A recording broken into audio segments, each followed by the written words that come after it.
Thank you very much for asking me to do this. I go back a long way, and I know I've worked with Rory, who would have been doing this for many years. Rory and I go back to when we both had hair.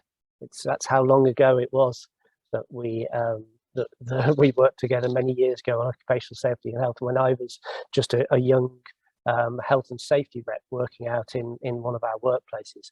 So I'm going to do that in reverse order from what you suggested. I'm going to initially talk about some of the challenges we think we face and have been facing in recent years and will continue to face, and then talk about some of the structures you asked us to talk about, how we organise and what our structures look like in the context, and then maybe touch on one or two challenges right at the end. And my apologies, as I do have to go at some stage.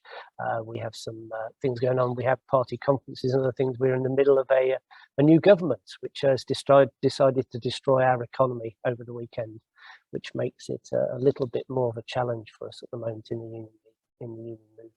So to look at occupational safety and health, when I got the job at UNISON many years ago, I worked in our health and safety issues, and I've been a manager for that section. And I think for us, we need to stand back and look at how broad local government is and how many challenges that we face compared to some other employers. So certainly within UNISON, we have hundreds of workplaces. Overall, we have within UNISON 40,000 employers we have members in, and 160,000 workplaces we organise in.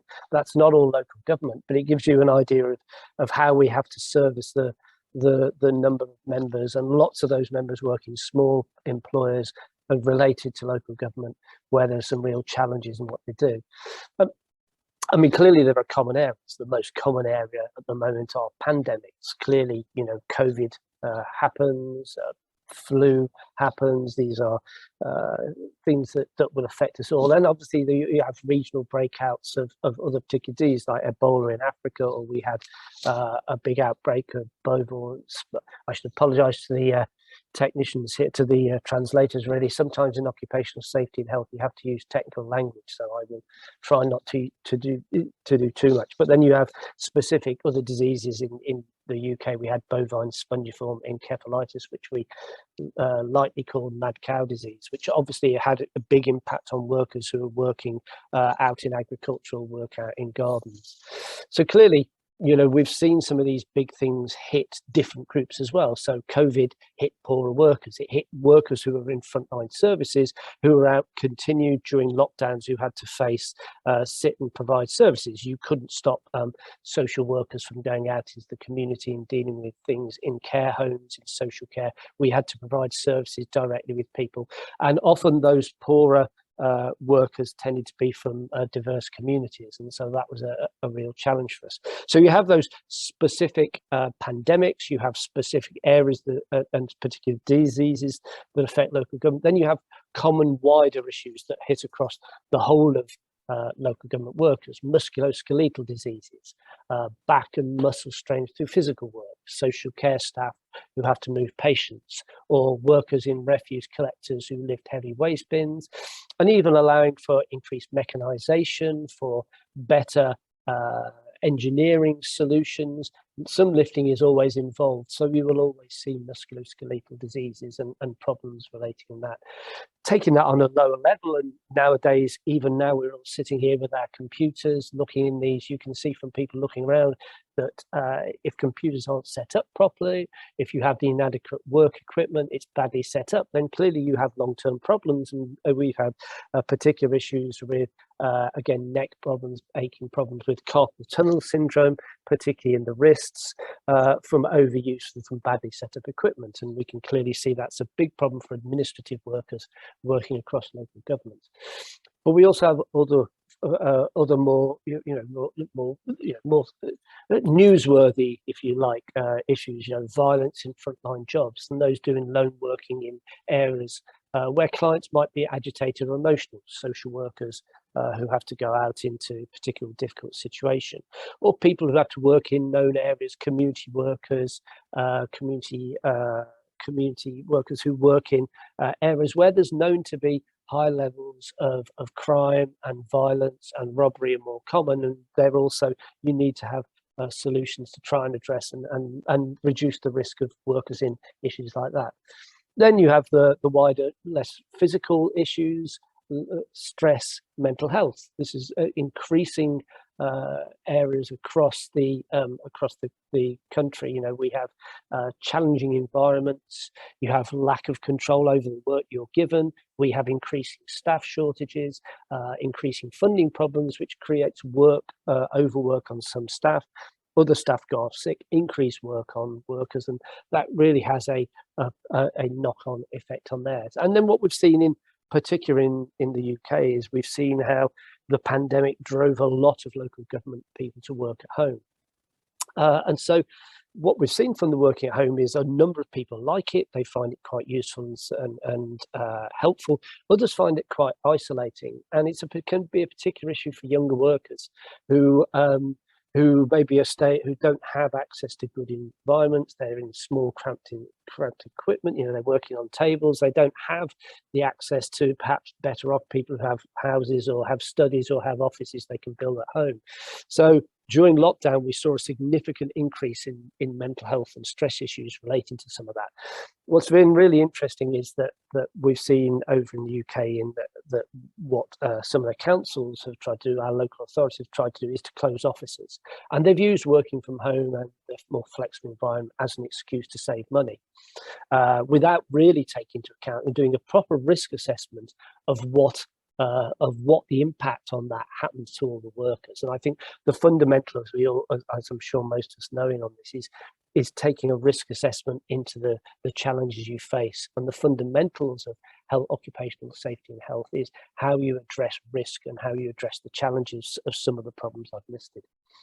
So for me, those are some of the overall challenges. Well, how do we deal with that in the UK? Obviously, in areas I've talked about, the number of employers and workplaces we have. So where we don't have good organisation, we obviously provide training, we provide support materials, we produce guidance, we produce checklists on specific issues or campaigns. So obviously during COVID, we set up a lot of sector-specific materials targeted at particular issues, and I'll talk a little bit more about one or two of those in a minute. What we also use as well is we have our own call centre. This was originally provided by an outside company, but during the pandemic and during this process, what it allowed us to do is to front up, to put in a lot of scripts and initial information that our call centre workers could use and could refer on to people, so people could have initial information, and also send them to other websites, to other places where they could get additional campaign or advice, or to different parts of UNISON as well. As it happens, Dario, we've just taken that call centre was external, but I've just bought it in-house, so that helps with your insourcing campaigning. We've just bought the company and taken it over ourselves. So obviously we have that as a useful place for members getting access, particularly for members who are distant. We have a national committee who oversees our health and safety issues. It decides our policy, and it's supported by a small team of health and safety specialists who provide specialist advice and guidance for that. And I think compared to some of our European Union colleagues, we don't have as good social dialogue. You mentioned that in your initial contribution. We don't have as good social dialogue as many European countries. We do have some national structures. We still have some things, and we have carried over all the European Union occupational health and safety laws that we picked up.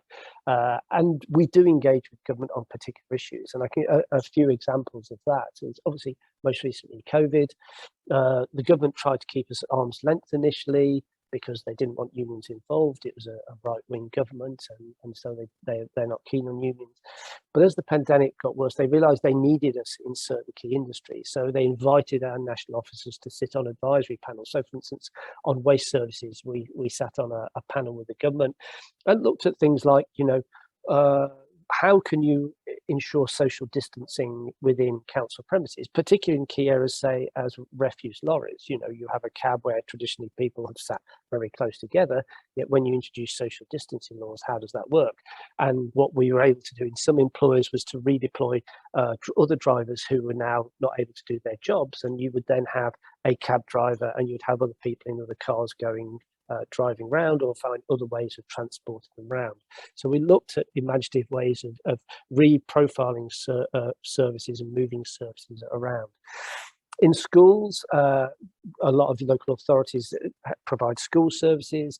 We pushed the edge of health and safety legislation on that. During the periods of lockdown, the government tried to keep schools open as long as possible, which was, we understood, during periods where the COVID pandemic wasn't too bad. But there were times when it got very high levels, new variants came out, and we saw that the government tried to open in one particular time during a high period of a new variant where people had no vaccination, and we could see that people would be ill. So we used health and safety legislation to say that our workers were being placed in danger, and basically people didn't go into work during that period. And so you can use occupational health and safety legislation to find ways of ensuring, one, that you work with government, and second, where it doesn't work with government, you can push it through. We've also had success, particularly with specific campaigns. We've had a long-running campaign,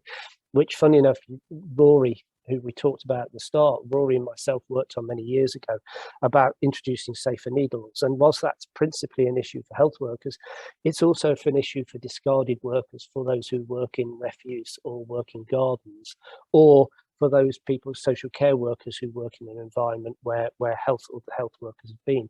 And we did some work around that using information we got from American trade unions, which allowed us to argue for the better use of safer needles, which had caps on, which, when left around, weren't a threat. And particularly at the time when HIV was growing, and increase of bloodborne diseases, and workers were catching these from discarded needles. So we introduced that, which we were able to push into Europe, and eventually became a European directive. So you can see from campaigns that you run, if you press them through your government and through to Europe, you can make fundamental change across significant impacts, which improves this. So I think I've been going on for quite a long time, so I'll stop very soon. So the key challenges for us, as obviously, is going to be our new government. It'll be a more anti-trade union than our last one. Our economy is tanking, and what we can expect is to see the real problems that we face from the economy: more cuts, more public services. So what we'll be looking to do is use that health and safety legislation where we can, imaginatively, provide information where we can, legislatively, but build things in like minimum staffing levels, and use areas around where we can to fight back the new austerity which is approaching. And Darragh, I've probably spoken for a few minutes more than I should do, but I hope that was okay.